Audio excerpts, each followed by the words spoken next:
Hello guys, welcome to our own channel The Current World. So guys, today we will discuss about NCERT Indian Geography lesson number 7 जिसका नाम है monsoon. So guys monsoon topic बहुत ही ज़्यादा कठिन माना जाता है. काफ़ी सारे बच्चे इसको कठिन मानते हैं, लेकिन मैं आपको इतने सहज तरीके से इसको समझाऊंगा कि आपको बिल्कुल ही डाउट इसमें होगा नहीं और आपको कठिन नहीं लगेगा. बिल्कुल मैपिंग के थ्रू इसको समझने का प्रयास करेंगे, बिल्कुल बेसिक तरीके से आपको बताएंगे. बस गाइज आपसे रिक्वेस्ट करता हूँ वीडियो को लाइक शेयर करना और चैनल को प्लीज़ सब्सक्राइब करके बेल आइकन जरूर प्रेस कर दें. So guys let's start the video. उनको समझने से पहले अर्थ के बारे में कुछ हम इंपॉर्टेंट बात कर लेते हैं जो मानसून को समझने में बहुत हमारी सहायता करेंगी.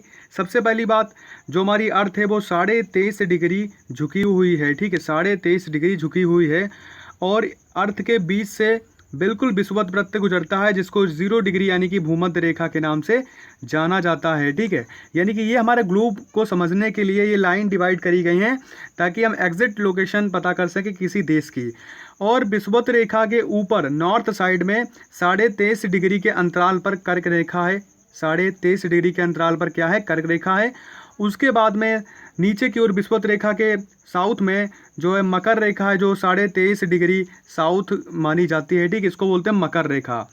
ठीक है, तो यहाँ पर समझना हमको ये गाइस है कि मकर कर्क रेखा से लेकर के मकर रेखा तक उष्णकटिबंधीय मानसूनी जलवायु पाई जाती है.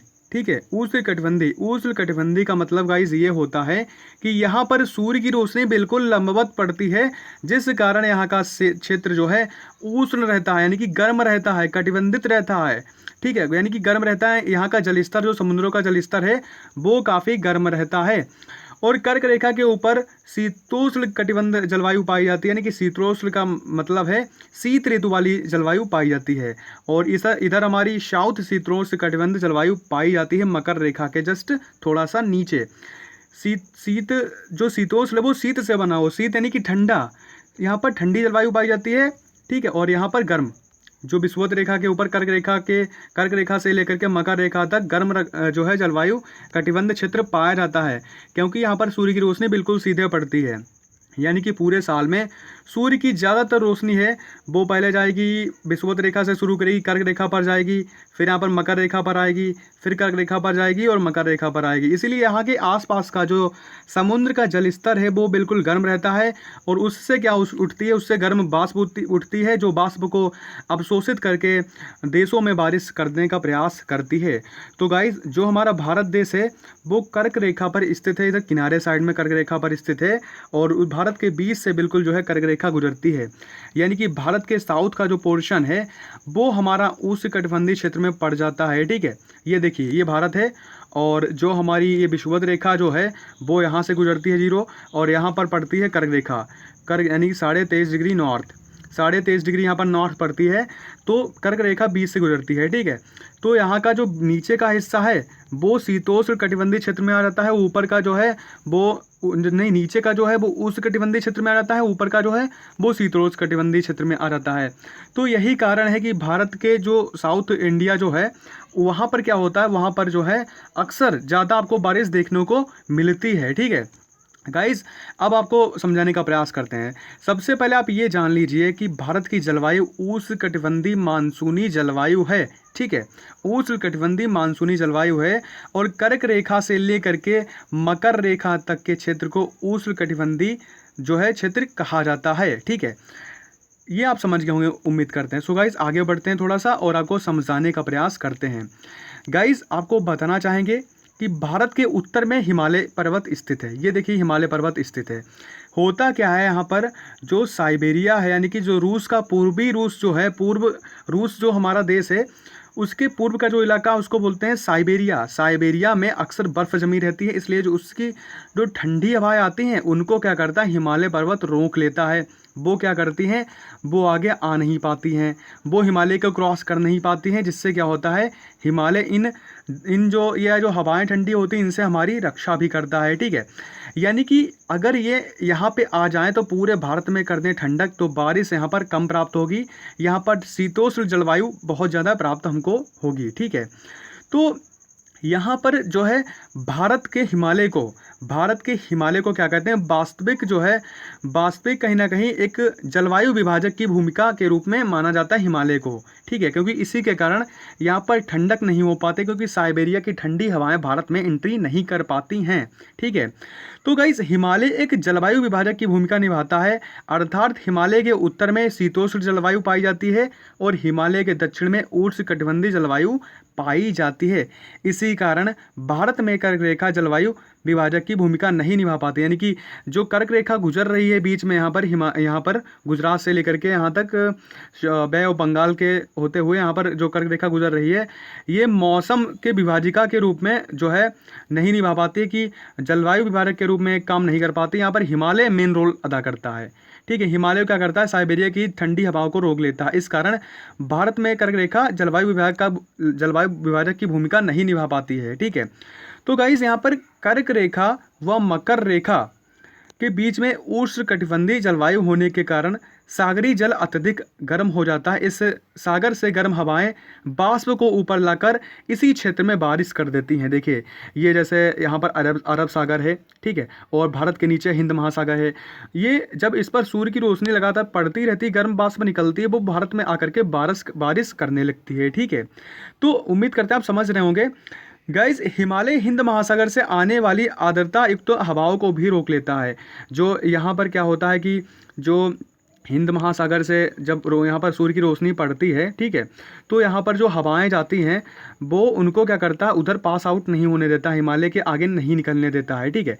तो ये तो बात थी बेसिक। अब हम डिस्कस करेंगे मानसून। अब आता है हमारा मानसून। सो गाइस मानसून के बारे में जो बेसिक बात है, मानसून शब्द जो है एक अरबिक शब्द है, ठीक है, जो कि मौसम शब्द से लिया गया है, जिसका मतलब होता है ऋतु। अरबी भाषा का एक शब्द है जिसका मतलब होता है ऋतु, और मौसम शब्द से लिया गया है, ठीक है। तो गाइज उम्मीद करते हैं आप समझ रहे होंगे। गाइज मानसून का अर्थ ये होता है कि ऋतु परिवर्तन के साथ हवाओं की दिशा में विपरीत परिवर्तन।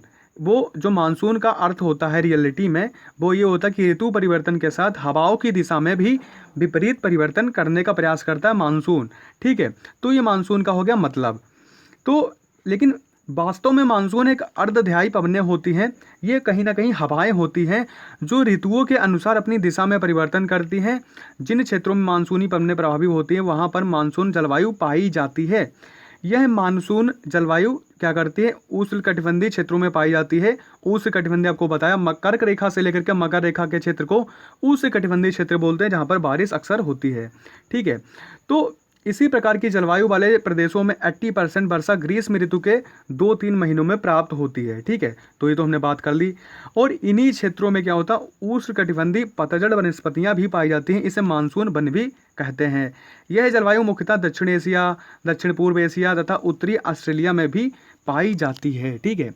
गाइस मानसून होता है 2 प्रकार का। कैसे, देखिए मानसून होता है 2 प्रकार का। कौन कौन सा हो गया, एक तो हो गया हमारा उत्तर पूर्व मानसून हो गया। फिर होता है दूसरे नंबर पर दक्षिण पूर्व मानसून, ठीक है।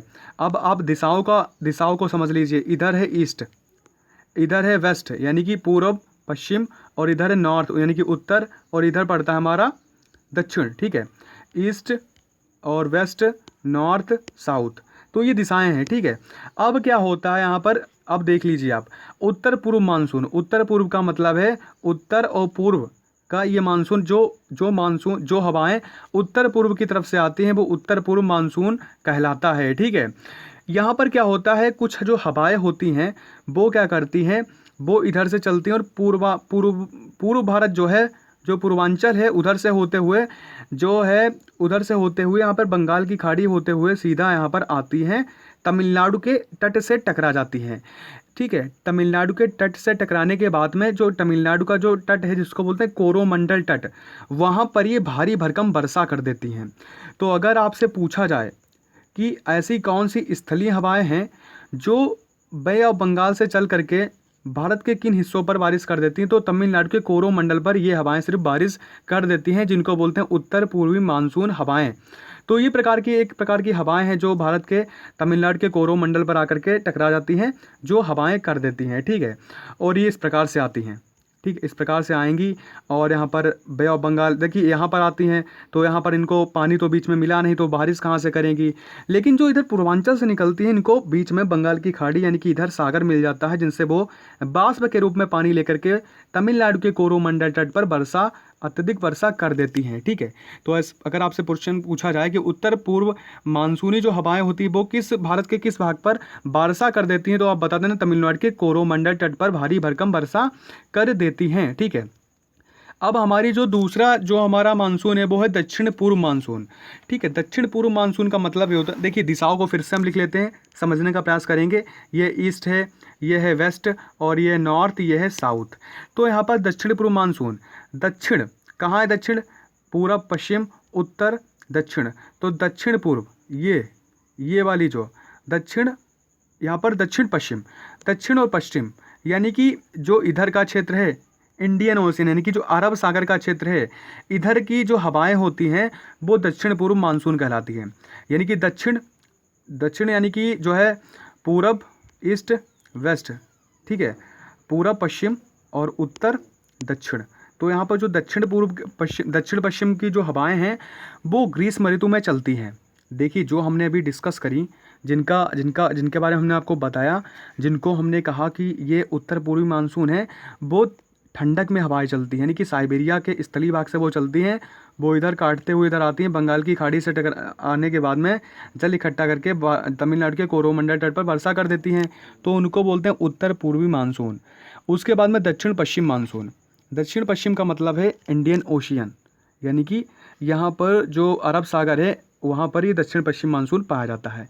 यानी कि वे हवाएं जो ग्रीष्म ऋतु में चलती हैं और दक्षिण पश्चिम यानी कि इंडियन ओशियन यानी कि अरेबियन सी से चलती हैं, और वो वही जो हैं वो कहीं ना कहीं दक्षिण पश्चिम मानसून कहलाती हैं।